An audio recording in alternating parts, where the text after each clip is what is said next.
So it's, goodness, almost the end of August. I mean, this summer just flown by, and we've got a lot of our filming done. And traditionally, this is the time of year where, we do some trips up into Canada. Then, last couple of years, with the borders being closed because of COVID, we weren't able to make some of those trips.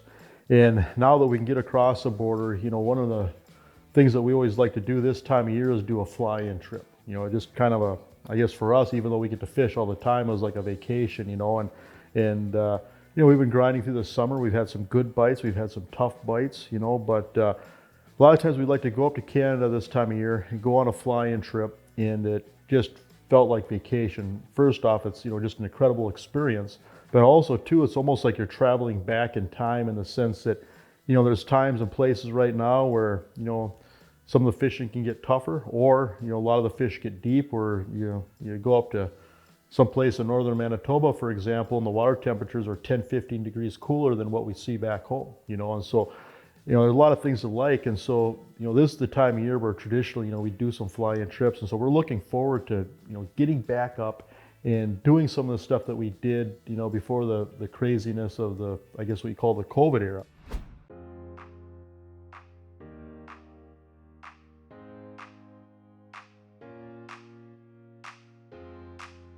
A lot of these fly-in trips, obviously you've got the float plane experience, you've got these remote lakes, very scenic lakes in a lot of cases. And obviously, you're up there because of the tremendous, tremendous fishing. I mean, it's just stupid good fishing. And so, we're lucky in that we get to do this type of stuff for a living. I have to pinch myself every day, the places that I get to go and the places I get to see. But tell you what, even if it's, just something where if you can just do it just one time in your life, tell you what, when you're laying in a nursing home, all you're going to have are the memories. And so definitely try to do some of this stuff if you can, when you can. And obviously, with the borders opening back up, you still have to have vaccination, which, I'm not going to debate the merits of that. I got vaccinated just because I have to go to sports shows where there's thousands of people. And if there was ever a super spreader, I felt like it would be me. And so I didn't get the vaccination for me, I got the vaccination for you, in the sense that I didn't ever want to, get somebody sick because, the decision I made. And that was just my own personal choice. But, you do have to be vaccinated. There's a lot of people up in Canada right now that are hoping that that'll someday be lifted. So if you aren't vaccinated, if you refuse to get the vaccination, don't lose hope, because there's going to probably be a time where hopefully you can get back up into Canada without vaccination. But as of right now, you do have to be vaccinated. You do no longer have to have the COVID test, and so it has gotten easier to get across the border. There is a CanArrival app that you get on your phone where you upload a lot of your information for getting across the border. So that's one of the things that's changed. But it's pretty easy getting across the border again. And that being said, looking back, I remember going up to some of these places when I was younger, and when my kids were really little. I remember thinking, my goodness, I cannot wait to get back up into some of these places and someday take my kids when they're old enough. And so last couple of years, two oldest kids have been old enough to get up into Canada, and been fortunate enough to take them on some fly-in trips. And boy, talk about just some special experiences, just some of our favorite memories. I mean, it's just pretty cool, being able to take your kids up and seeing, some of these places. And so, you look at, a lot of different places we've been to. One question we get asked all the time, especially on social media, or people email us, is, what are some of the best places that you've seen, as far as if I want to take kind of a dream trip or take my kid on, something that's just over the top. And a couple of places really come to mind, in northern Manitoba. Budd's Gunisao Lodge it has a history. I mean, I remember being a little kid and watching fishing shows where people were catching these huge walleyes in Budd's Gunisao Lodge. And Gunisao Lake is kind of interesting in that when you look at master angler walleyes in Manitoba, a big percentage of them come from one lake, Gunisao. You've got Lake Winnipeg, which obviously produces a lot of big fish, with the Red River, Winnipeg River, and Lake Winnipeg. Besides that, Gunisao Lodge just keeps popping up. I mean, just lots of big walleyes. And so that's kind of unique in the sense that you get so far north and you get into some of these remote lakes, you might catch 100 or 200 fish in a day in a boat. I mean, that's not unusual. But what can be unusual is catching a lot of big fish. A lot of the fish, in a lot of these camps, there might be, say a lot of 15 to maybe 21, 22-inch fish. And it's fun because you just catch so many of them. They're beautiful fish, but you don't get a lot of fish, say, over 27, 28 inches. Gunisao Lodge is unique that way because it produces a lot of big fish. So you can catch a lot of fish for a shore launch, but it also produces a tremendous number of big walleyes. So if you love to fish for big walleyes, from what we've seen up there, you can catch more in a week up there than what you'd catch in a year on most inland lakes, that we're typically fishing. And so tremendous fishing. Now, from what I understand, Gunisao Lodge was bought by a doctor over in Grand Rapids, Michigan, or somewhere over in that area about 30 years ago. Doctor from Michigan went up to this place, experienced this incredible fishing, decided that he needed to buy this camp. And so he bought it. And then his son Dusty has taken it over, and Dusty's probably about my age or so, and he's been running it with his wife for several years, but they just do just a tremendous job. Everything is right and tight at Budd's Gunisao Lodge. And what makes, I think, Gunisao Lodge over the top compared to a lot of other fly-in camps is that most fly-in camps, they have to use float planes to get in. And obviously, chartering float planes, that's pretty expensive. What Gunisao Lodge did was they actually built a runway strip on the island where the lodge is located. I mean, they built a strip right on the island where they can land chartered flights out of Winnipeg. And so you just get to Winnipeg, which for us is not that far of a drive. Get to Winnipeg, you take a chartered flight that goes back and forth each week.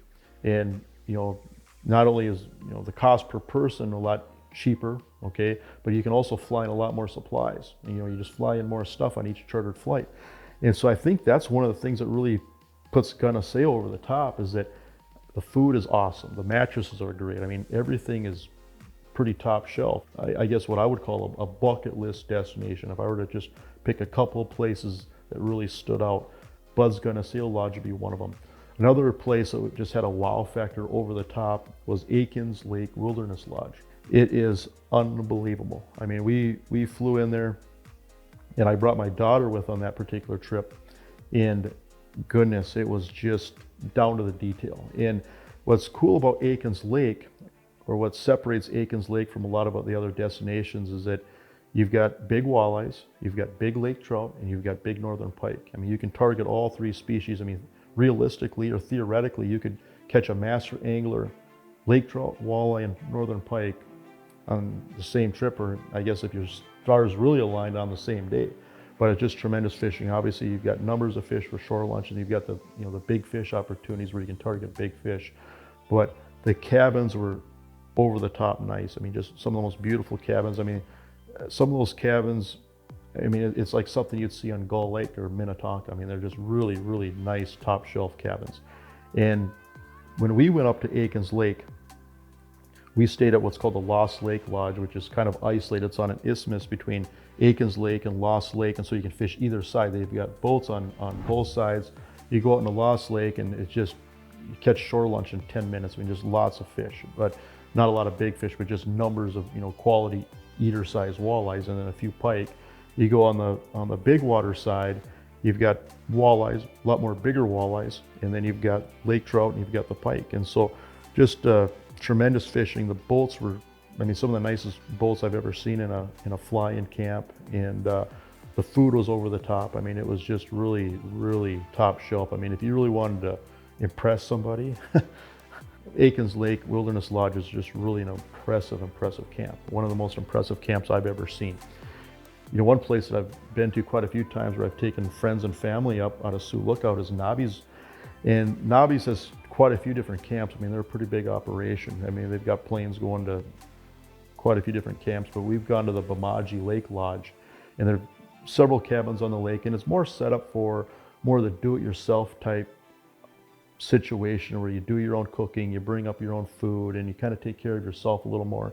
Cabins are very nice, very comfortable, tremendous fishing. I mean, lots of walleyes, walleyes that we saw up to 28 inches, 27 inches.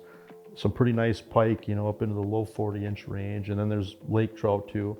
And it's kind of a budget-friendly, affordable fly-in trip that really offers a lot for the money. And so that's another tremendous destination. But there are so many neat destinations up north, and I, for myself, I love the float planes. I mean, I'm like a little kid. I can't get in an airplane enough. I mean, I just love, getting into a float plane, and my knees are up to my chin, and I've got my headset on. I'm looking out the window for moose sheds, and I mean, I just love that part of the experience. And you land on these remote lakes, and and it's just kind of a time to connect with whoever you're with, especially when I bring my kids up, the cell phones don't work, and I can finally be with them and talk to them about different things that we normally don't get to talk about. And it's just a tremendous experience, and you're catching all these fish and you're eating all kinds of fish. And I'm a sucker for shore lunches. I mean, some people say, I don't want to do a shore lunch. It cuts into my fishing time.